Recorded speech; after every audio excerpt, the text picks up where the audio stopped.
तर बघा मंडळी, चिंगीचा पसारा, ते पॉकेट काय काय करू राहिली, काय काय नाही. आता हे सगळं एकटी व्यवस्थित पाकिट ठेवू राहिले, बघू राहिले आहे का नाही शिल्लक. नाही तर मागच्या वेळेस परत फजिती होईल. गेला औषध संपलं, फक्त एकच याच्यावरती फोटो काढून घ्या आणि हातामध्ये औषध घेऊन जा.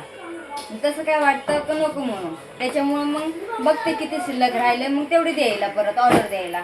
एवढा पसारा काय काय केलंय? एवढं पसार काय करते आता औषधाचं म्हटलं पसार होणारच ना.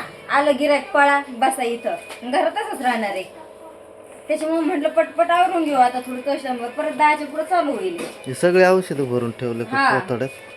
त्याच्यामुळे सगळं बघा मंडळ, किती औषध स्टॉक केलं चिंगीने. किती दिवसाचं चिंगी? उन्हाळा निघन का एवढं औषध? उन्हाळा निघतो का नाही काय माहिती. परत थोड्या वेळाने गर्दी झाली का तर मंडळी, सगळ्यांना विनंती का आपल्या घरी आल्यानंतर औषध मिळतं आहे ना, तर सगळे वार औषध एवढंच आहे का किती जरी स्टॉक कमी झाला ना तरी पण सगळ्यांसाठी पुरवतेच औषध ना. रिकाम्या हाती कोणच नाही जाऊन देत. चालतंय.